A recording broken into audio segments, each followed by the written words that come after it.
My name is McGivens, and I am the Visitor Service and Collections Associate at the Old Baldy Foundation. And today I'm going to talk to you guys a little bit about Rebecca Long. She was the wife of Henry Long, who was the first lighthouse keeper on Bald Head Island for the original lighthouse. So it wasn't Old Baldy. So I'm going to show my little video before, and then I'll get into the presentation. Okay, guys? Well, hello there. Welcome to Bald Head Island. It is a dreary day, it is cold, and it is raining per usual out here. My name is Rebecca Long, and I am the wife of the late Henry Long. You're probably wanting to know why we're out here on this deserted island in 1807.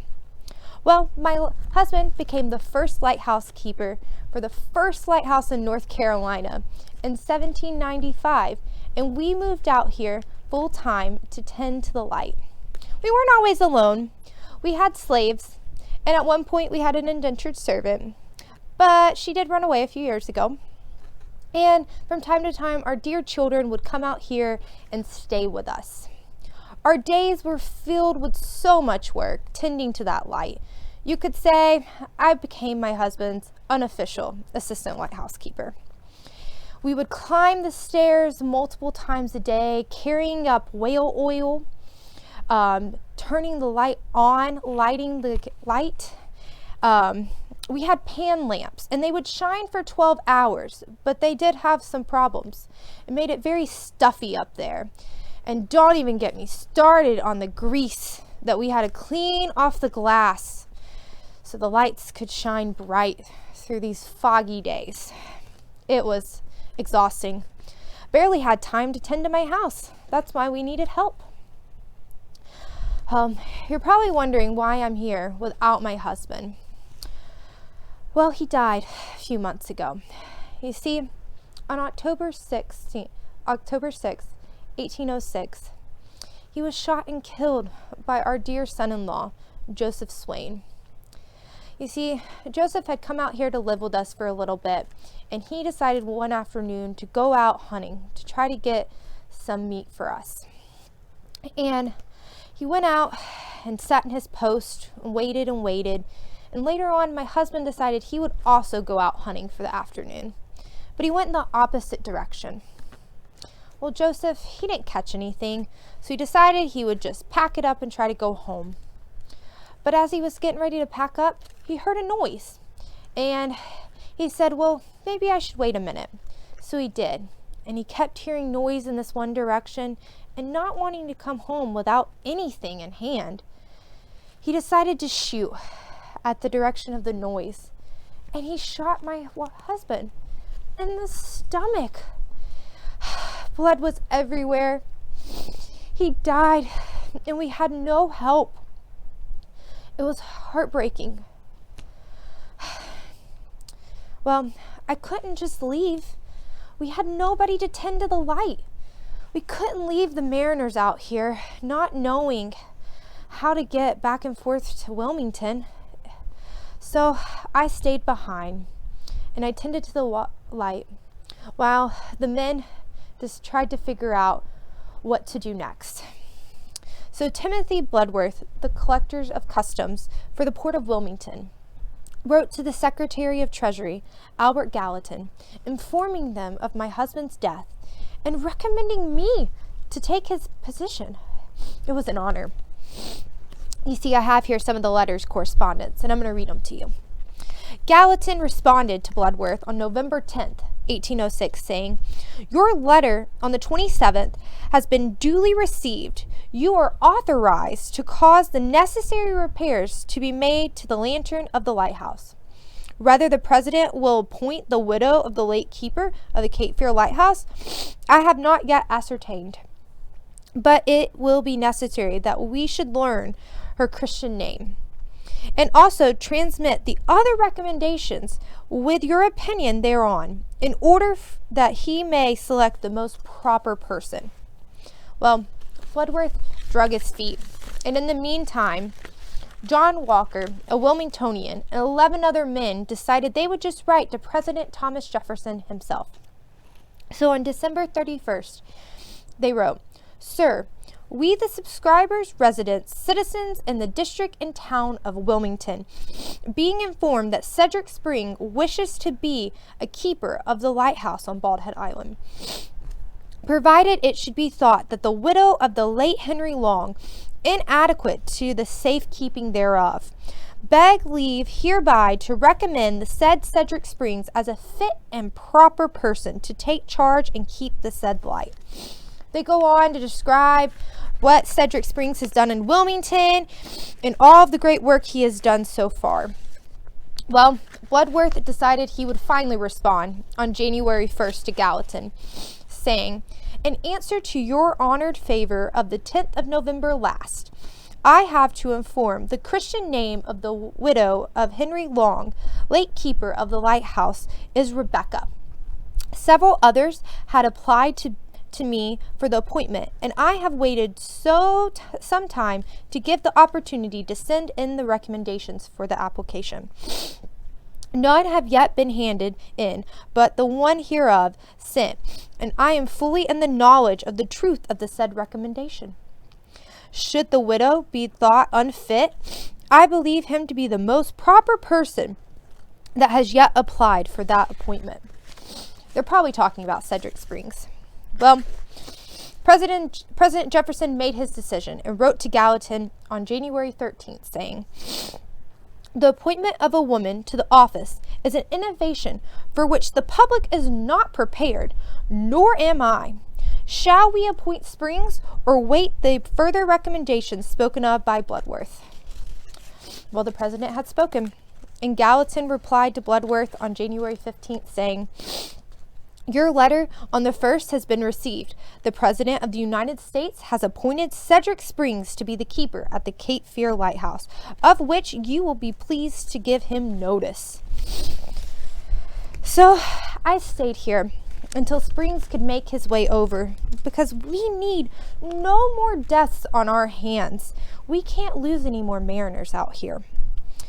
So my family's on their way to get me, and I will turn over the responsibility of the lighthouse keeper to the dear Cedric Springs. I think I see my family coming. I better go. Goodbye.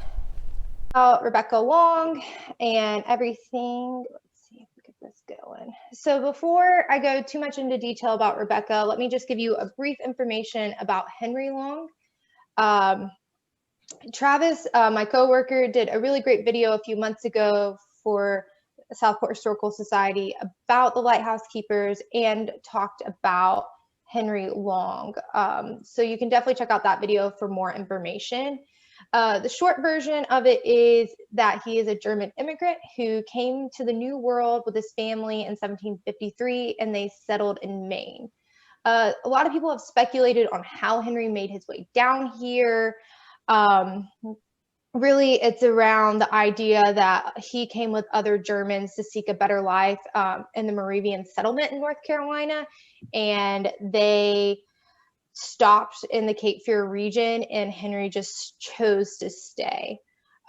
Whatever the case may be, his name appears for the first time in Brunswick County in November of 1773. In a deed book when he buys a piece of 100 acres from Jacob Leonard, the planter, for 90 pounds. And it's near the Dutchman's Creek.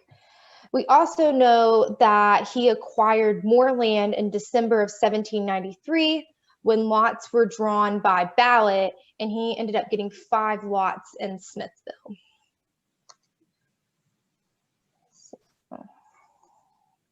So a little bit about Rebecca Long is, unfortunately, we don't really know her birth or death date.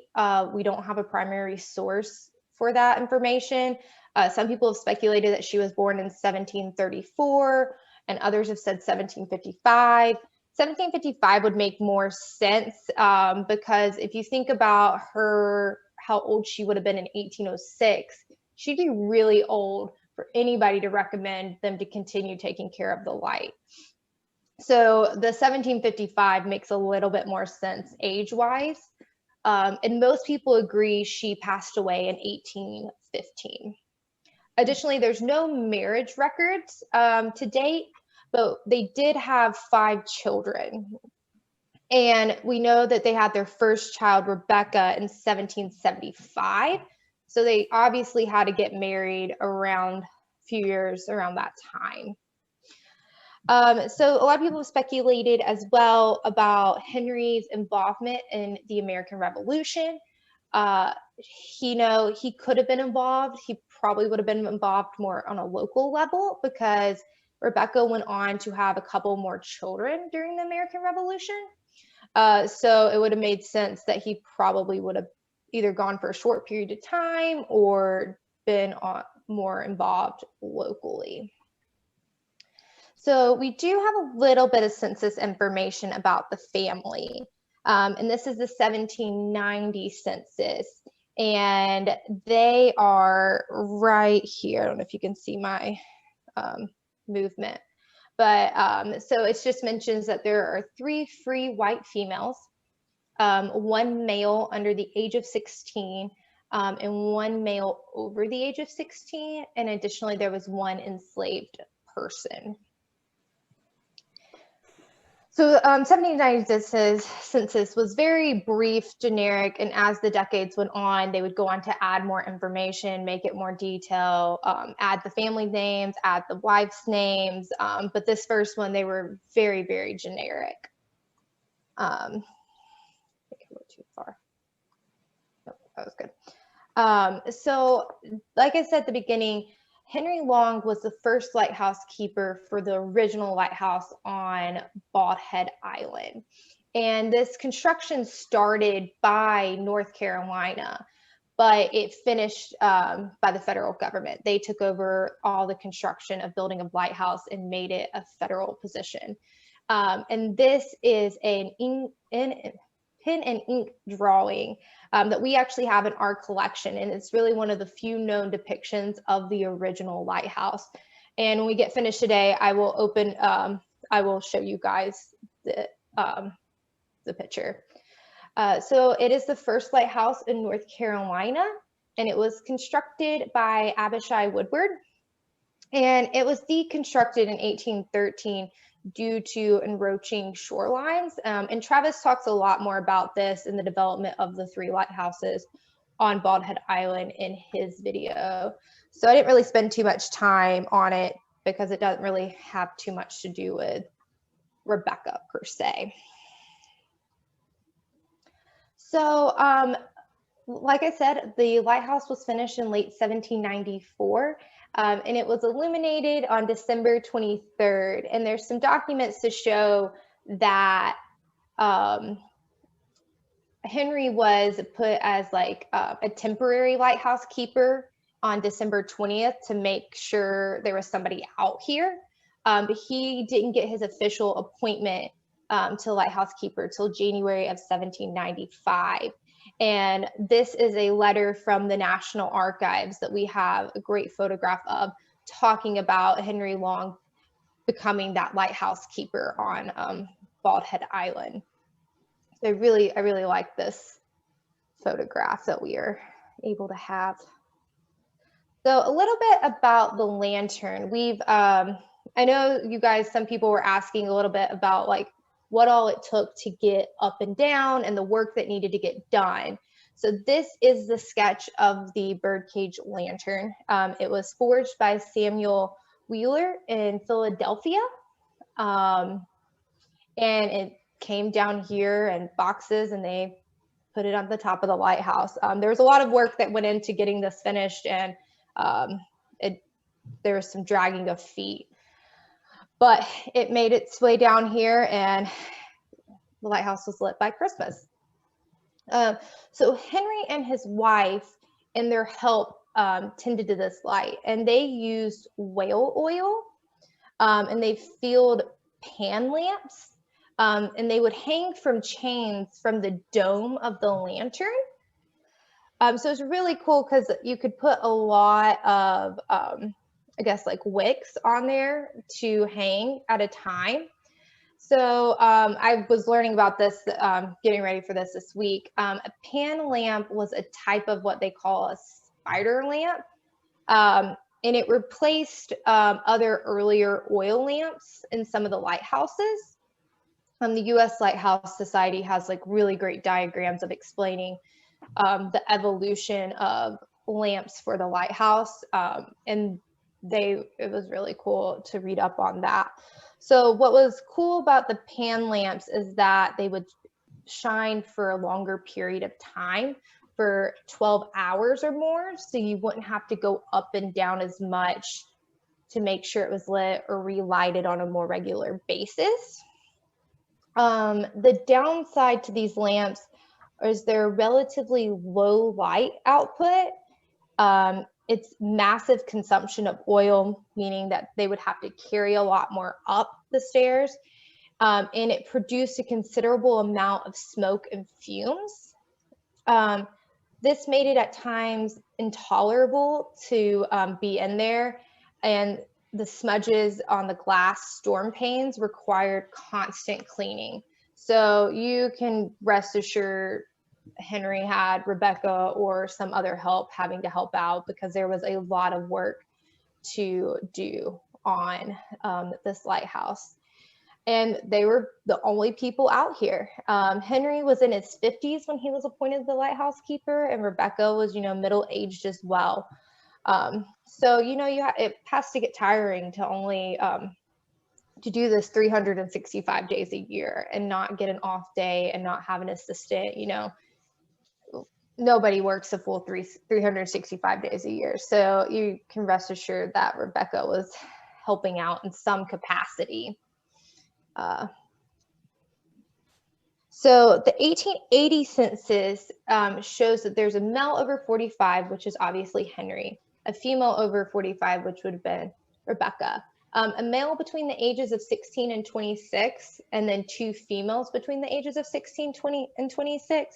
This is probably, it's just some of their kids still living at home or during this time. So it didn't really give us too much more information. It just narrowed down the age groups for the individuals.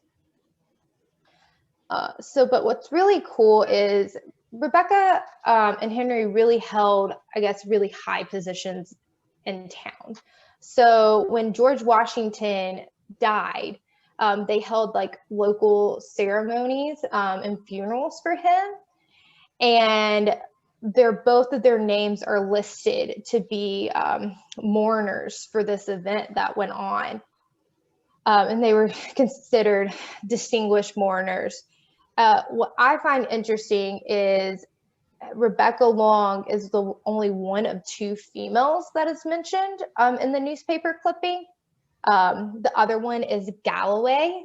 And so I think it just really said a lot that not only Henry was involved in this event, but also his wife. And so somebody must have thought her high enough to include her as well. I know that some of the people was Joshua Potts was included. It's really hard to see them at the bottom. There's a physician there, several military individuals. This happened February 3rd, 1800s. So like I said, yes. We had a question from someone back. You showed a census and mentioned that was an 1880 census. Is that a 1780 census? It's 1800s. I put the wrong, my bad. I put the wrong typo in there. That's what happens when you're multitasking. Yeah, so it's the 1800 census. The first census was done in 1790. So 1800, that's my bad. Typo there. Should have checked this out before presentation time. Thank you for catching that.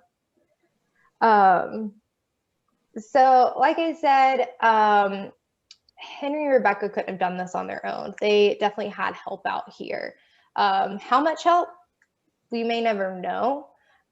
We do, like I said, we know in the 1790 census, there is a list of an enslaved person.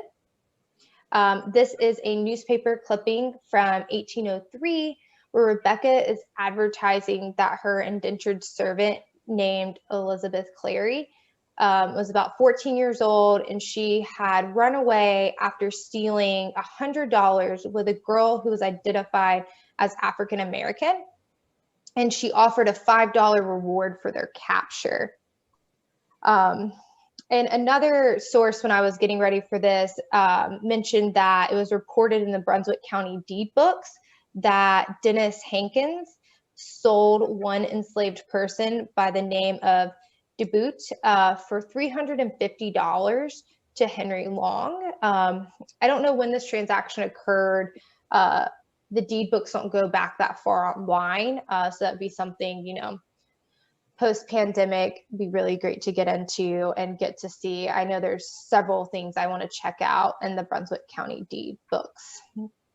So this could have been the 1790s person, or this could have been after the 1800s and they were just needing some help out here. What is important to mention about this is that Henry was initially given the salary of $300 a year to be the lighthouse keeper. And not long after, he was writing and corresponding with the federal government requesting for a pay raise and saying that his family was going to go into debt, and he couldn't go out and basically be a river pilot. He didn't have the time. And so they raised his pay to $333.33. So I find that really interesting that he bought this enslaved person for more than what he even made in a year. And he was complaining about not getting paid enough. So, yeah. So another thing is, like I said, they had 5 children, and they lost. 1806 was a really hard year for this family because on December 28th, 1805, they lost their son, Samuel Long, out on Bald Head Island. There's not really any information of cause of death or what had happened, but it was reported that he passed away right before the new year. So going into this, they did lose one of their daughters in 1804, and that is why their son-in-law, Joseph, was out here. He was in some financial trouble, I guess, or just needed maybe help with the children. But whatever the case is, that was why he was out here and living with them when he accidentally shot Henry. So, you know, there's a lot of speculations. Was it on purpose? Did he notice? You know, who knows? What we do know is this is the death notice for Henry, and it does go into details about how the day happened and what had occurred and what had led up to it. And basically, Joseph, like I had said in the video, went out midday in the afternoon and went one direction, and Henry went out later on and went to another direction, and obviously they kind of crossed paths at some point. And, you know, there's nobody else out here. I was talking about this before. Benjamin Smith, the owner of the island, really made it a point that nobody else needed to be out here hunting besides the lighthouse keeper's family and their help. So if you're hearing noises out here and you don't think there's anybody out there, then you're probably assuming it's some type of animal. You wouldn't think it's another human because there's nobody else out here, and there was nobody else supposed to be out and about that day. So it could have been an accident. I'm going to say it's an accident. Based off the newspaper clipping, they do report it as an accident. So he did pass away, and I said this wrong in the video. I caught myself. I was like crazy. He passed away on October 16th, 1806, not October 6th. So let's get into the good stuff, because Rebecca, you know, all she's been doing is basically being the assistant, unofficial assistant, which is very common at this time for lighthouse keepers' wives and children. I read you guys the letters that occurred over the next few months. This is Thomas Jefferson's letter saying that it was too innovative for a woman to be a lighthouse keeper, and he nor the public was prepared for that. So it wasn't until about 5 years ago that we figured out Rebecca Long was who Thomas Jefferson was talking about. And this came because historian David Patterson started piecing together letters, and finally was able to figure out the springs that they're talking about with Cedric Springs, and other things transpired to put it all together. And he really wrote a really great article about finding this and linking it all together, and what does it have to say about the bigger picture of Thomas Jefferson's relationship with women in general. So I just think it's really cool that we were able to put all this together. But more importantly, this quote has been used in history for years. One of the most well-known times that it was used was by Ruth Bader Ginsburg when she spoke to the Senate Judiciary Committee in 1993 during her nomination process. She uses this quote and quotes Thomas Jefferson. And it's part of her speech where she's talking about how far society has come and how far we still have to go for equality. And so I just really think it's a really great idea. And more than that, as a historian, who knows if it was Ginsburg in the National Archives going through these primary source documents page by page, or it was an assistant of some sort, but somebody would have had to gone and spent time at the National Archives going through documents to find this. This isn't something where I'm in 2020 and I spent 10 minutes Googling and I found the transcript and the photograph online via the National Archives. This was not an option in 1993. So somebody really have had to put some time and effort to find this document and read it and use it in that speech. So kudos to whoever did that. And I think more importantly, it puts Bald Head Island and the Cape Fear region as a whole into the larger picture of the time and society, because your president's talking about a woman locally. I think it's a really cool little tidbit. So post Bald Head Island, like I said, she tended to the light till Cedric Springs came over here in 1807. But she also had a lot more work to do. She went back to Smithville, and because her husband died of a freak accident, middle age, she had no will. And so she became the acting administrator for his estate. So this is a newspaper clipping from 1807, letting people know that they need to settle their accounts with her personally going on. Really, after that, there's not a lot of information about Rebecca. And this is where it kind of gets wishy-washy of when did she pass away. One person reported that 1810, Rebecca sold one of her lots that Henry had acquired in 1793 in the lottery to her son-in-law, Robert Potter. Again, Brunswick County deeds. One day we'll get there and get to see it and read it. But it is reported that that had occurred. And a lot of people really believe that she passed away in 1815. And that could definitely be the case. There's not any really newspaper clipping around that time when I was looking through newspapers trying to put this all together of it. But I mean, there could have been a family Bible that somebody has. I know we did that this year. We found a family Bible from another lighthouse keeper. And it was actually in Virginia, and somebody scanned it and sent it to us, and it helped us put a lot of information together. So, there could be a family Bible out there that we could learn a lot more about Rebecca and Henry and where they even were buried. We were talking about this today.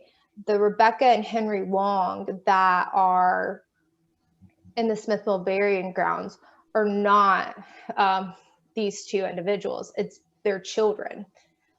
So we got into that conversation this morning because I was trying to look through Find a Grave because I didn't have time to get over to Smithville Bury Grounds, and I was going through it, and my coworker and I were discussing, and I was like, I think that's the children based off the dates that I had found of when they had died, which would have made sense once we all kind of put it together. But, you know, we'd always kind of assumed because they're close to each other that it was this couple. And there was just maybe a typo on the year, you know. So, yeah, you know, she doesn't have a lot of, there's not like a lot of solid information about her previous to being Henry's wife and really post.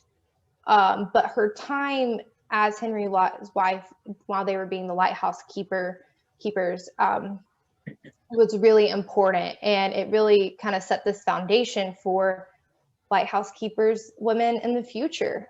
It would be years later before a woman would officially become a lighthouse keeper for the federal government. And you know, I think it says a lot that there's a lot of local men that are supporting her. You know, if 12 men are riding to support her, and you have the collector's customs, the customs collector riding in support of her over men, I think it just says a lot to her character and her ability and what they were already doing here at that time, and they didn't really want to change.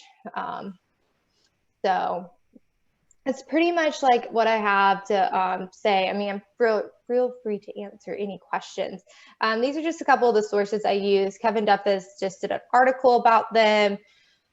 His book that we have about him. David Stick does a little bit of talking about him during his Bald Head Island book.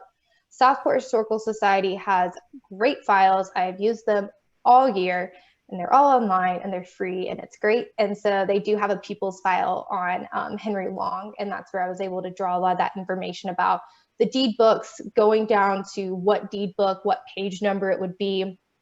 So one day when I can get over to Brunswick County and get to open them up and see them, I'll know exactly where to go. David Patterson, and etc. So let's see if do you all have any questions? I know I kind of went a little fast. Any questions? No? Okay, well, I'm gonna show you the pen and ink drawing of the First Lighthouse. We have it in our collection, and I went over and got it this morning. I really like it. You see it everywhere. People have a lot of scans of it, but it is nice to have the original here with us. So. Callie? Yes. I just have a question, because I've been trying to find information about Bloodworth, and I mean, you mentioned him, and I just kind of caught the name and didn't catch what you actually said. So Bloodworth was the customs collector. So he was AKA put in charge of the lighthouses around here as well.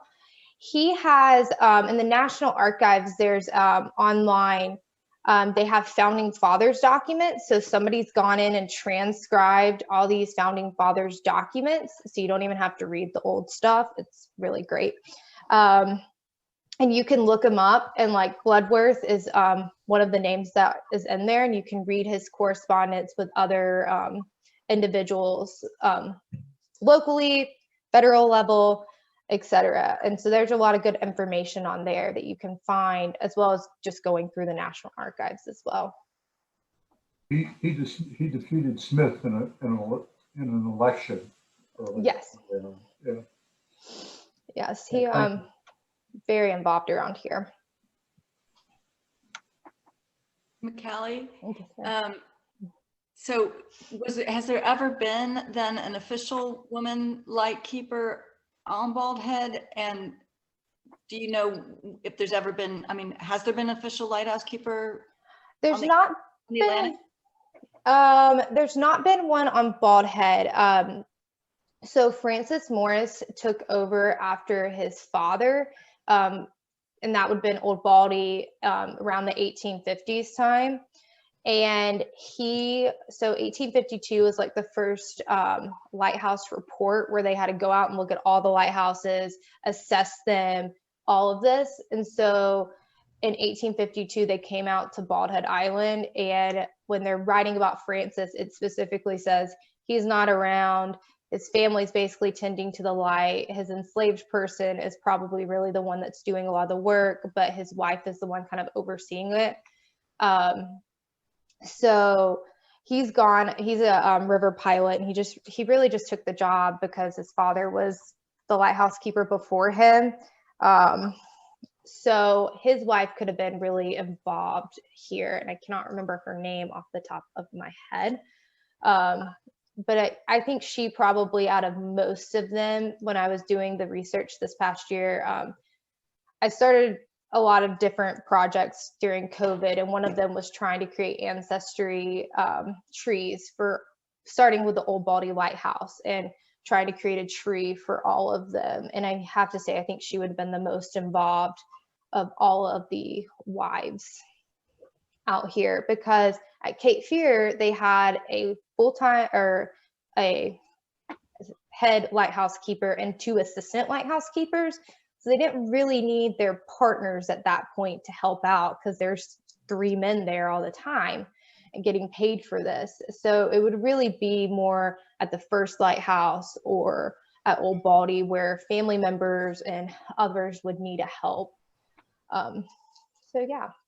So they would get this, I'm still trying to wrap my mind around this. They would get this whale oil, and then they would have to physically carry it up. I don't know how high, but they'd have to carry this whale oil up to the top of the thing, or would they dip it and carry the wicks? Do you know? So I think they had to go up 6 landings for the original lighthouse, if I remember correctly. And they would have had to carry it up of some sort, and then they would hang them over that dome a little bit. From what I was reading the other day, Kevin Duffus kind of explains it a little bit more in his more recent article about them hanging, like, I guess, the wicks over in the dome and letting them like sit in the whale oil. They could put them all into one bucket. They didn't have to individually go around anymore. They could just, I guess, soak them all in there and then light it, and it would stay lit all night, pretty much, using pan lamps. It's a lot of work. It is a lot of work. And the big thing with these pan lamps, they said the downfall is it was very hot up there, and they would have to do a lot of cleaning on the glass because it just got very dirty and greasy. Wow. And during the time that this happened, when her husband was killed, her grandchildren were also living with her, right? Yes, that's what they say. So Joseph was out here with either 2 or 3 kids living out here, and his wife, like I said, died in 1804. So maybe he was just kind of in a rough patch, or just needed help tending to the kids and everything. And maybe he was like, well, I can come out there and help you guys because you guys are getting older. You can help me with the kids. I can help maybe carry stuff. You know, we don't really know. Those are all kind of hypotheticals, but one could maybe draw the conclusions of maybe they were trying to share duties. Wow. I have a question. Yes. I was wondering, when the young girl, the young slave, escaped with a friend and she had stolen the $300, that was escaping from Bald Head Island? That is what the newspaper clipping reported, that she was an indentured servant, and they I guess escaped from out here, is what it reports Bald Head Island, I think, on the newspaper clipping. Let me double check and pull it up. Would be if no one was allowed to be on the island except the family. Why would they have another enslaved person out here? Is that kind of? Not that. I can understand having an indentured slave or, you know, whatever for help, but how would that person actually escape? The question, I guess, just like boat, like we have now, somebody could have they could have maybe wrote a letter to town to say, hey, meet me on this side of the island at night and jump on a boat and go. But yeah, looking back at the newspaper clipping, it does say they ran away from Bald Head. I always found it interesting that if nobody else was really supposed to be out here, why was a girl that wasn't supposedly with them out here? I find that interesting and questionable at the same time. Really, it was the conversation with Benjamin Smith didn't want other people on the island besides really the workers or his family. But, people kind of do what they want from time to time anyway. So.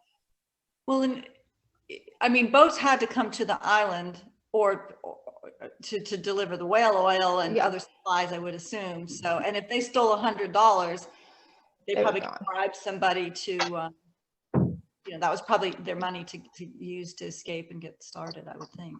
Yeah. I'm surprised she had $100 sitting around. I know. I thought that was interesting. And then she was only going to offer like a $5 reward. I was like, well, if you got $100, then. But well, I mean, if they make, but $5 probably would have been a lot. And maybe because they were paid in, I mean, it's not like they could write a check. So I guess maybe they got their pay. They could have gotten their pay. I think it came quarterly from the lighthouse. Travis might know more about this part, but. And I would, I remember quite a few months ago, what is the family from Federal Point? Now it's escaping me. Newton. The Newton family, correct. There was many enslaved people that escaped from the Newton family, which was on Federal Point. And several of those enslaved people had actually forged primitive rafts and were able to escape and flee either west across the Cape Fear River into Brunswick County, or even perhaps southward through the various barrier islands and saltwater marshes that divide Bald Head from Federal Point, or Fort Fisher as we know it today. It's always important to remember that whereas Bald Head Island is a true island to the west, east, and south, the 9 miles between Bald Head Island and today's Fort Fisher has changed dramatically throughout history, and there are an uncountable number of small barrier islands and saltwater marshes and areas that would not only have been wadeable for someone attempting to flee for their life and for their freedom, but also sandbars at low tide that could definitely help someone escape into mainland New Hanover County. Certainly Federal Point was one of the areas in the 19th century New Hanover County that had a majority Black population. And those individuals certainly would have been sympathetic to someone trying to flee for freedom. And once you reach the port of Wilmington, you could easily, as Liz said, bribe or just hide amongst a sympathetic ship, amongst the hull of the ship down in the cargo, and hope that no one would find you until that ship escaped out into the open sea, and if you planned it right, was going to dock at a free port next. Yeah, very well said. Well, what a great presentation. That was really interesting. It was very interesting to hear about women's lives at that time, as well as, her husband and her son-in-law. It was a very, I did not realize how difficult being a lighthouse keeper was, physically demanding. It sounds very romantic to be out on a lighthouse somewhere, but that was like a really tough job. And it says a lot about her, the things that you found, where she was an official mourner and that these men had written these letters in her favor. She must have been very well respected within Smithville and the surrounding area. So it's really interesting. Yeah, I think so. And you're correct. It is very demanding. And that becomes a problem with Cedric Springs when he becomes the first lighthouse keeper for Old Baldy. He's older. He's like in his 70s by that point, as into the years. And people are questioning his ability to take care of the lighthouse because he is so old, and it's a lot of work to get up and down the stairs, and that's a lot of stuff to carry. So it is a very demanding job. Yeah. Thank you, McAllie. That was really great. You're welcome. I'm going to find that article by Patterson. Yeah, it's a really, really good article. Yeah. Allie, I don't have a question. I just wanted to say that I'm related to the Longs. Okay. Yeah, great. Through Robert Potter. He was my full-time great-grandfather. Oh, that's really cool to hear. Yeah, it's kind of sad. Women don't, a lot of stuff in that time period, it was done by the head of the house, so the male of the house. So really remembering or knowing women's birth dates and death dates without a grave is really hard. And so, like I said, Bibles are really great. And it is sad that we don't really know exactly when she was born or when she's died. I did see a lot of ancestry records and trees that were created. However, they just didn't have a source to link with it. So I just was like, I don't really know if I'm going to go with that. And I was like, I didn't feel comfortable. I'm like, if I don't really see a source or they don't have a source link, I don't really know where they're getting their information either. And I haven't done a lot of research on them either, mostly on Robert Potter, but not them. Well, Travis wants me to ask you to send us an email. He would like to connect with you about it. So you can put Travis or my name at oldbaldy.org. We're always looking for more information about the families locally and the lighthouse keepers. Like I said, one of my projects during COVID was trying to make trees and linking as much information together about those families and making them accessible to the public at large so they can also find out information. Okay, I'll be glad to. Yeah. Does anybody have any other questions or comments for McAllie? All right. Thank you. You're welcome. Y'all have a good day. Thank you. Thank you. Next Tuesday, I just want to remind you, next Tuesday will be, we'll have our second Tuesday talk, and that's going to be, we've changed the time for 2021, so that will be at 1 o'clock. All of our presentations are Tuesdays at 1 o'clock this year to make it easier. And that will be a presentation on the Dosher Hardy house and the family that lived there, so that should be very interesting. And then the week after that, I will be presenting in our armchair history class. I'll be talking about the presidential election of 1876, which, believe it or not, it was the most controversial and most contested election of our country's history, even now. So, but it'll be very, I think it'll be very interesting. So I hope that you guys will be able to join us for those upcoming events. Just one more program, and that's Monday. What is it? Monday, to January 18th at 7 p.m. And that's Mike Royal on as a Southport storyteller. And again, we'll do that by Zoom, but also on Facebook Live. I just have one question before we dismiss. If we're not available for these live chats, are you recording them, and these presentations, I mean, are you recording them so people can watch them on your site at a later time if they are not available for the live presentation? The answer is yes. We are recording them, and we put them on our YouTube channel, which we can do. Okay. And they're on Facebook. We do Facebook Live. So we try to put them on Facebook, and generally, I mean, sometimes we have technical difficulties, but our goal is always to record them and put them out on Facebook for people to see. And also we do have an upcoming, our upcoming business meeting, Bob, and what would be the date and time of that? General member. That's the 28th, which is our annual meeting.